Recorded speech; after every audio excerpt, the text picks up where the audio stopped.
유명한 설교자 중에 이 아이언사이드 박사님이라고 계십니다. 이분이 길을 지나가다가 항상 열려있던 상점의 문이 어느 날부터 닫혀 있는 것을 보게 되었습니다. 창문에는 커튼이 내려져 있었습니다. 무슨 일이 있나 하고 자세히 보았더니 창문 밖에는 이렇게 쓰여 있었습니다. 내부 수리 중. 그 후 여러 날 동안 그 가게 문은 열리지 않았습니다. 여전히 내부 수리 중이라는 팻말만 붙어 있었습니다. 드디어 어느 날인가 가게 문이 활짝 열려 있어서 들어가 보았더니 이 가게 안이 멋지게 장식되어서 모든 것이 새로웠습니다.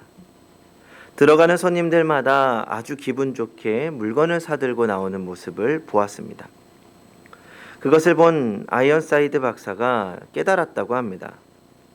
예수 믿는 사람에게 있어서 죽음이란 내부 수리 중인 것과 같구나. 성도들의 삶은 주님이 재림하심으로 우리 몸이 영화롭게 변화되는 부활의 날까지 내부 수리 중의 팻말을 걸어놓은 것이라는 것입니다.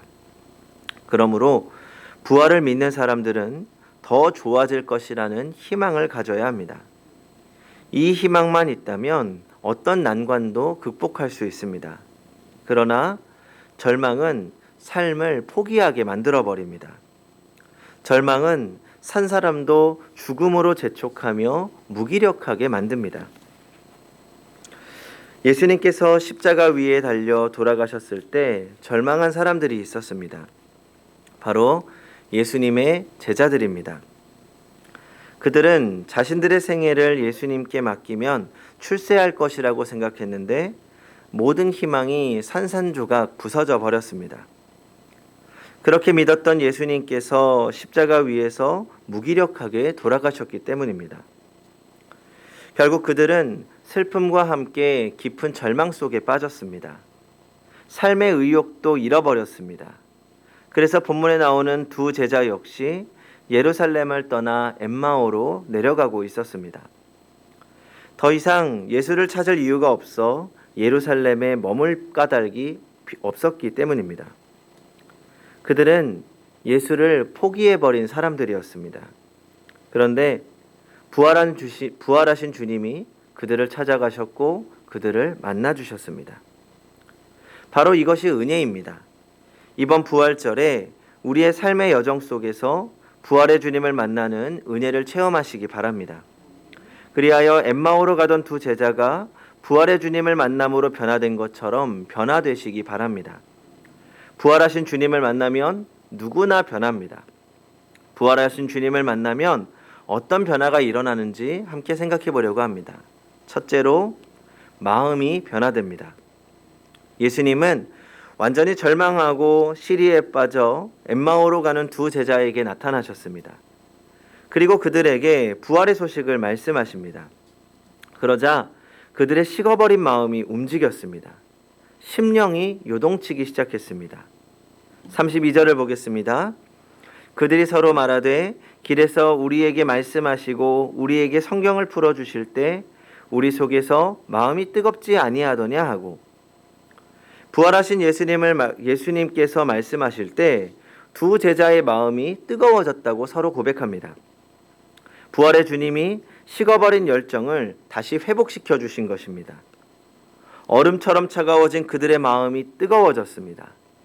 우리의 식은 마음에도 이렇게 불이 붙는 변화가 일어나야 합니다.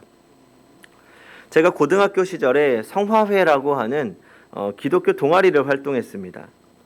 저는 다른 동아리에 들어가고 싶었는데 어머니께서 이 성화회에 들어가면 용돈을 올려주신다고 해서 기꺼이 가입했습니다. 그런데 가보니 저와 비슷한 처지의 친구들이 많이 있었습니다.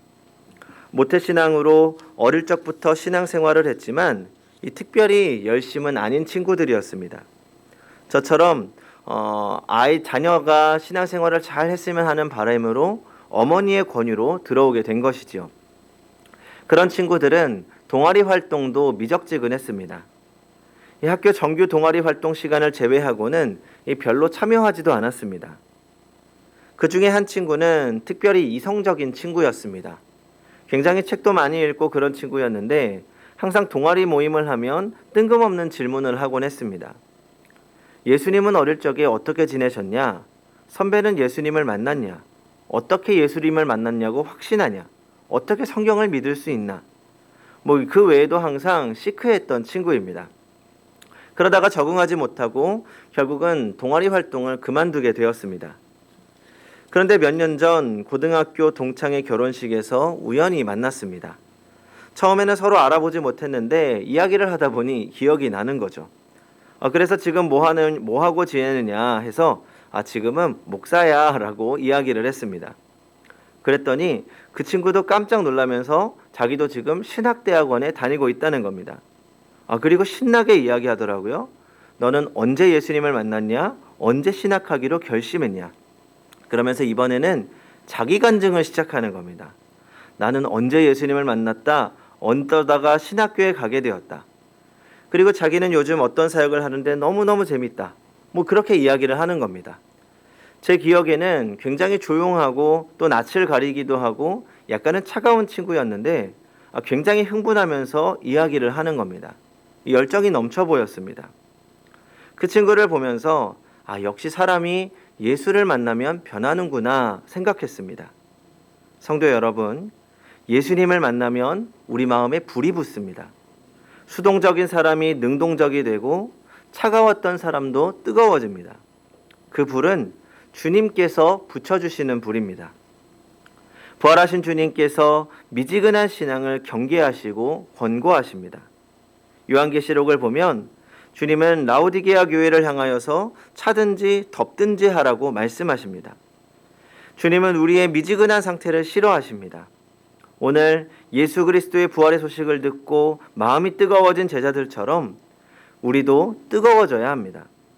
말씀을 통해 식어진 가슴에 불이 붙기를 바랍니다. 성령의 도우심으로 불이 붙기를 바랍니다. 식은 열정이 다시 회복되어지기를 바랍니다. 둘째로, 우리가 예수님을 만나면 언어가 변합니다. 13절과 14절을 같이 읽어보겠습니다. 13절과 14절 시작. 그날에 그들 중 둘이 예루살렘에서 25리 되는 엠마오라 하는 마을로 가면서 이 모든 된 일을 서로 이야기하더라. 엠마오로 가는 두 제자는 예수님이 돌아가신 것에 대한 이야기를 나누었습니다. 어쩌면 예수님과 있었던 좋은 추억들도 나누고 있었을 것입니다. 그리고 대체 왜 이런 일이 벌어졌는지 속상해하고 있었겠지요. 그들의 이야기는 슬픔의 이야기이면서 절망의 이야기였을 것입니다. 그런데 35절을 보겠습니다. 두 사람도 길에서 된 일과 예수께서 떡을 떼심으로 자기들에게 알려주신 것을 말하더라. 그들은 예수님을 만난 뒤에 예루살렘으로 달려가 부활의 증인이 되었습니다. 이전에는 의심하던 이들이 이제는 증거자가 되었습니다. 그들의 말이 달라졌습니다. 부활하신 주님을 만나면 우리의 말이 변하게 됩니다. 안 된다, 할 수 없다, 괴롭다, 슬프다, 믿을 수 없다. 이런 말들이 변해서 된다, 할 수 있다, 즐겁다, 기쁘다, 믿지 않을 수 없다는 말로 변하게 됩니다. 무엇보다 우리에게서 자신 있게 예수의 이야기가 나오게 됩니다. 초대교회 성도들도 부활하신 주님을 체험하고 나서 언어가 바뀌었습니다. 사도행전 4장 20절을 보면 우리는 보고 들은 것을 말하지 않을 수 없다면서 자신들이 체험한 것들을 말하지 않고는 견딜 수 없다고 고백합니다. 그래서 그들은 입만 열면 예수 자랑이요 입만 열면 성령의 역사하심을 선포했습니다. 이 영국의 훌륭한 설교가인 샘스터 목사님이 계셨습니다. 그런데 나이가 많아지면서 이 전신마비가 생겼고 항상 누워서 지낼 수밖에 없었습니다. 부활주일이 되던 날 아침 목사님은 딸에게 귓속말로 이렇게 말했습니다. 사랑하는 딸아, 오늘은 부활주일이구나. 부활절 아침에 일어나서 예수 다시 사셨다고 크게 소리치고 싶다. 그런데 아무리 소리 질러도 목소리가 나오지 않는구나. 그래서 아빠는 답답하기 그지없다. 그런데 목소리가 나오지 않는 것보다 더 기가 막힌 사실이 있구나. 그것은 목소리를 가지고 있지만 예수 다시 사셨다고 소리치고 싶어 하는 사람이 많지 않다는 것이란다. 성도 여러분, 진정한 신앙인은 불평이나 실망의 입이 열리는 사람이 아니라 소망과 축복의 입이 열리는 사람입니다. 그리스도인은 입이 열려야 합니다. 그리고 언어가 변화되어야 합니다. 성도의 말을 통하여 희망을 전하고 생명을 전하고 부활을 전해야 합니다. 무엇보다 부활하신 예수 그리스도를 전해야 할 것입니다. 셋째로 삶의 방향이 변화됩니다. 이 감리교 선교사님 중에 스탠리 존스라고 하는 분이 있는데 이분이 아프리카 정글에 가서 선교를 하게 되었습니다. 이 어느 날 골짜기에 큰 부족이 살고 있었는데 그곳에 망나니가 살고 있었습니다. 그 망나니는 말하는 것이나 행동하는 것이 이 거칠기가 이루 말할 수 없었고 사람을 때리고 죽이는 일도 아무렇지 않게 여겼습니다. 그렇게 못되게 굴던 망나니에게 스탠리 존스가 복음을 전했고 그가 예수를 믿게 됩니다. 그리고 나서 말이 달라지고 행동이 달라지고 생활이 달라졌습니다. 그리고 선한 일에도 앞장을 섰습니다. 완전히 새 사람이 된 것이죠. 그래서 이 망나니였던 자에게 스탠리 존스가 별명을 붙여주었다고 합니다. 애프터라는 별명입니다. 뒤에 혹은 후에라는 뜻이죠. 즉 그가 부활하신 예수님을 믿고 나서 변화되었다는 것입니다. 부활하신 예수님을 만나면 누구나 그 삶이 변하게 됩니다. 삶의 방향이 달라집니다. 본문에 나오는 제자들이 보십시오. 그들이 어디를 향하다 어디로 발걸음을 돌이켰습니까? 33절입니다. 곧 그때로 일어나 예루살렘에 돌아가 보니 11제자와 및 그들과 함께한 자들이 모여 있어. 원래 그들은 실망과 절망에 빠져 예루살렘으로부터 25리 떨어진 엠마오로 가던 길이었습니다. 하지만 부활하신 예수님을 만나고 나서 그들은 다시 방향을 돌렸습니다. 32절 상반절에 언급되고 있는 곧 이 단어를 주목해 보시기 바랍니다.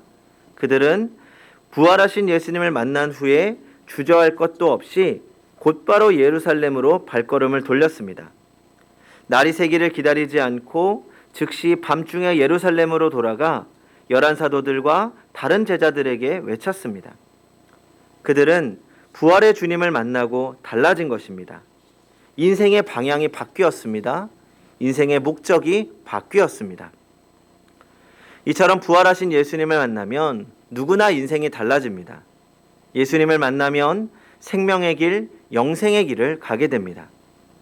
예수를 만나야 인생이 달라질 줄로 믿으시기 바랍니다. 무기력하고 무능력한 자리에서 힘있고 능력 있는 삶의 자리로 반드시 변화될 것입니다. 미국 샌프란시스코 다운타운 포구에 보면 그렇게 멀지 않은 곳에 그림처럼 떠 있는 작은 섬 하나가 있습니다. 지금은 관광 명소가 되어 있는 그림 같은 아름다운 섬이지만 일찍이 이 섬은 중형을 받은 죄수들을 수감하는 교도소로 사용되었습니다. 육지까지의 거리는 그렇게 멀어 보이지 않지만 배를 타고 가도 한 40-50분은 좋게 가야 도달할 수 있는 섬입니다.